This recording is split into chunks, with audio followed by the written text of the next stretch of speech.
Pessoal, e aí? Vocês me liberam pra traduzir umas bíblias em inglês pro povão? Olá, tudo bem com vocês? Como é que vocês estão? Estão bem? Estou de volta e agora para falar sobre um assunto que eu gosto muito nesse canal. Você que é apaixonado pelas escrituras e ama a palavra de Deus, por que não se identificar com pessoas que também amam as escrituras? Por isso que eu gosto de biografias, é isso mesmo. Eu amo biografias porque faz com que eu pense, nossa, eu sou um cristão no mundo, mas existem outros cristãos no mundo que também pensam parecido e que viveram em diferentes épocas e que serviram ao Senhor e fizeram coisas assim extraordinárias. Então é isso. Hoje eu quero falar sobre a difícil missão de William Tyndale. Quem foi esse homem, pelo amor de Deus? Esse livro aqui é de uma coleção de homens piedosos, foi escrito por Steven Lawson. Eles não têm só a biografia de William Tyndale, eles têm a biografia de vários outros homens de Deus que foram fiéis ao Senhor e fizeram coisas extraordinárias. Por que eu escolhi William Tyndale? William Tyndale era um homem apaixonado pelas escrituras, ele era um amante das escrituras, ele amava a Bíblia e ele desejava que não só as pessoas do clero tivessem acesso às escrituras, mas que todo o povo pudesse ler a Bíblia em sua própria língua. Uma difícil missão para alguém que nasceu em 1490, viveu em uma época em que a Inglaterra tinha como domínio a Igreja Católica e apenas a Bíblia que podia ser lida era em latim, língua que ninguém do povão falava. E só quem podia ter acesso mesmo às escrituras eram os estudiosos e o pessoal do clero. E o William Tyndale, ele estudava na universidade em Cambridge, então ele tinha acesso a estudar teologia e estudar as escrituras e também estudar vários idiomas. Ele era um cara muito inteligente. Pois é, não sabia William Tyndale que ele estava estudando idiomas para uma obra que Deus tinha para fazer com ele. Ele começou a perceber que o povão não tinha acesso, os ingleses não tinham acesso à Bíblia, e ele se constrangeu em seu coração, o desejo era imenso que o pessoal tivesse acesso à Bíblia. Ele foi lá no clero e falou pro pessoal: e aí, vocês me liberam pra traduzir umas bíblias em inglês pro povão? E aí eles não liberaram, porque eles tinham maior cuidado, eles não queriam que ninguém traduzisse a Bíblia para outras línguas com medo de, sei lá, descobrirem as coisas que eles estavam fazendo ou com medo de surgirem heresias por aí. Não, na verdade, não deixaram William Tyndale fazer a tradução da Bíblia para o inglês. Lamentável, não é mesmo? Só que ele não desistiu. Poxa vida, isso não parou ele. Inclusive tem uma frase aqui dele nesse livro que diz o seguinte: para dispensar as trevas romanas por meio desta luz, considerarei insignificante a perda de bens e da vida. Então foi isso, William Tyndale estava pronto para o que der e vier. Então ninguém podia impedi-lo nisso que ele tinha para fazer no reino de Deus. Ele viajou para a Alemanha escondidinho e foi fazer essa tradução da Bíblia em inglês lá escondido, contrabandeando mesmo. Ele foi lá, se escondeu e começou a traduzir a Bíblia do hebraico e grego para o inglês. Isso mesmo.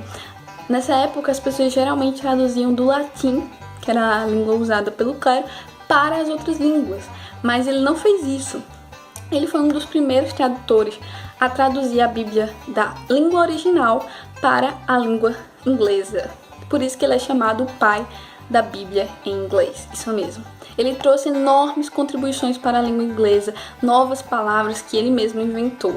Então foi muito criativo o que ele fez. Poxa, mas aí você pensa, ele conseguiu traduzir? Sim. Ele ainda passou vários anos escondido fazendo tradução. Ele conseguiu traduzir todo o Novo Testamento e ainda assim o Pentateuco. Ele fez muita coisa. Só que a vida não durou muito tempo para William Tyndale. Chegou um dia que William Tyndale conheceu uma pessoa que aparentemente se tornou amiga dele, essa pessoa, mas de amigo não tinha nada. Essa pessoa foi enviada lá pelo povo lá da Inglaterra para procurar William Tyndale, né? E quando ele encontrou, ele se fingiu de amigo, mas na verdade ele estava preparando uma emboscada para ele. E foi isso mesmo que aconteceu. Esse amigo que dizia ser amigo de William Tyndale levou ele para uma emboscada, né? E ele foi preso e levado de volta para a Inglaterra. Chegando lá na Inglaterra, ele foi julgado assim de uma forma meio bagunçada, sabe? Não tão justa. Apenas prenderam ele dizendo que ele era um herege, porque ele estava traduzindo a Bíblia para o inglês, essas coisas e tal. Veio a morte, né, de William Tyndale. Ele foi levado para ser morto na fogueira. Enquanto levavam ele para ser morto na fogueira e colocaram ele lá no bastão e amarraram ele, enquanto colocavam as correntes no pescoço de William Tyndale, ele fez uma oração muito famosa que ecoa. Essa oração foi a seguinte: Senhor, abre os olhos do rei da Inglaterra.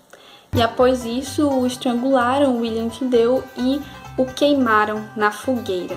No entanto, Deus ouviu a oração de William Tyndale e após um ano da sua morte, o rei Henrique VIII permitiu que Bíblias oficiais em inglês fossem publicadas. E sim, o povo conseguiu ter acesso às escrituras em sua própria língua.